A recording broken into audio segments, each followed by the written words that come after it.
Welcome to this week's episode of Quip Corner with Ada. You don't need to guess. I'm Ada, the Quip Queen. Today we'll be talking about a topic that is near and dear to my heart. And it's interesting because this is a really special day for different reasons. First, okay, join me in the Quip Corner and I'll tell you the different reasons. See you in a bit.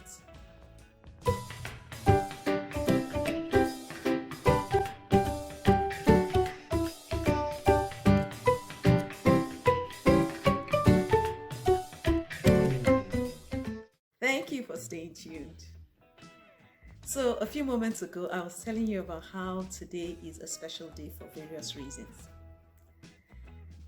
The first reason is a very, very, very, very dear family friend. I call her Grandma PH. Is celebrating her birthday today.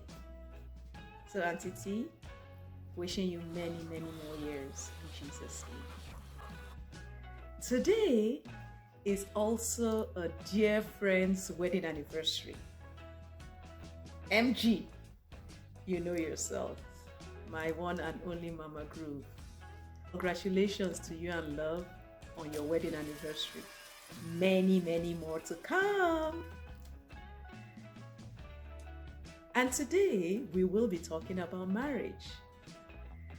I just realized as I was recording that I had planned to talk about marriage, and incidentally, I just celebrated the birthday of the love of my life. I'm not going to tell you what date, you'll need to figure that out. It was sometime this week, so that's as much of a hint as I'll give you. So let's get into the quip. You may already have guessed which book I'll be reading it from, but whether or not you've guessed and or guessed right, let's look at the quip together. And it's from my second book. 101 quips and quotes that will strengthen and sweeten your marriage and family relationships. I'll be reading Quip 47, and it says, prioritize your marriage so it doesn't become a mirage. Prioritize your marriage so it doesn't become a mirage. Before I talk about this quip, I want to talk about the word mirage. That was a word I learned years and years ago, and I learned it out of curiosity. Oh my, we're coming back to this topic about learning. I remember being on a road trip, and growing up we were blessed to be able to go on several road trips. So I remember going on another road trip with my family, and I don't know how my mother coped with me. Like I said, she's an extraordinary woman, so she must have had lots of grace because I was always asking questions. And I remember we were actually driving to Bauchi when I said to her, Mommy, how come there's water in front, but each time we get there, it's gone? Then she explained what a mirage was to me, and that has stuck. And knowing how a mirage operates, here from afar and then disappears when you get closer, I was amazed when, God dropped that in my heart as part of a quip. Our marriages are supposed to be a union of two. The only third party must be God. That's the third party you need. Nobody else. If you must have a third party, like I said before in another quip, and we had a video about that when I discussed it with Derek and Brandy Stevens last year. Coming back to this quip, each party of the marriage has a responsibility to prioritize their marriage. And you're looking at someone who is somewhat guilty of not prioritizing my marriage as much as I should. I'm definitely better than I was years ago, but I'm not there yet. And it's a wonderful thing when you become an empty nester or partial empty nester, because it brings up the realization, and in my case, it brings me to that place where I am grateful that I have been making steps to prioritize my marriage.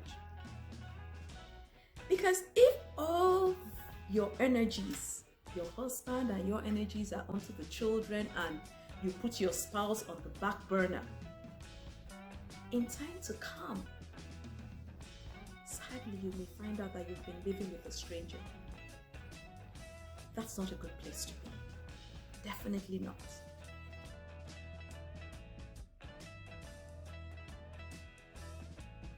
Now and again, I read articles about prioritizing your marriage. COVID, in its own way, has forced families to stay together.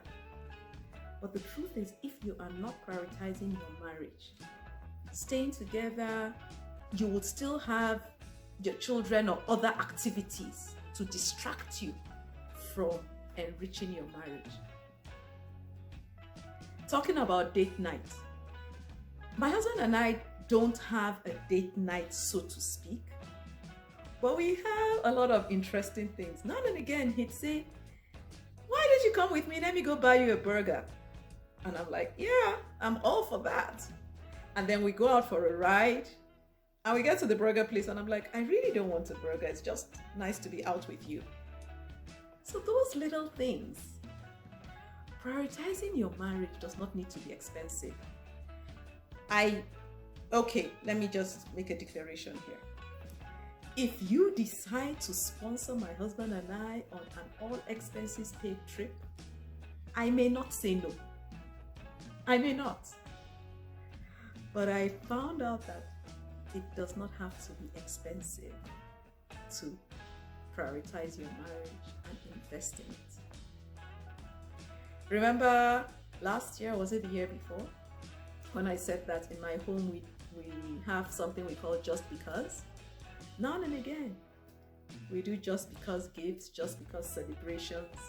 Those are different little ways you can prioritize your marriage. My husband knows that I love cards. So I don't know if I surprise him enough when he checks under his pillow and there's a card. Maybe I should do that again, so that when he watches this video, he'll check under his pillow. Okay, but what if I forget? I'll make it up another way. The point is, irrespective of where you are in your marriage, how many years you've been married, 2 years, 5 years, 10, 15, 30, 40, where do you want your marriage to be when you are in your 80s and in your 90s? A lot of people who didn't prioritize their marriage have found out that their marriages have crumbled, have become a mirage, a figment of their imagination. And sadly, some have resulted in divorce. Your marriage doesn't need to be included in that statistic. So please, prioritize your marriage. I'd really love to read your suggestions or things that you do to prioritize your marriage. Who knows? I could borrow a leaf or two from you too. Well, until we catch up again in the third one.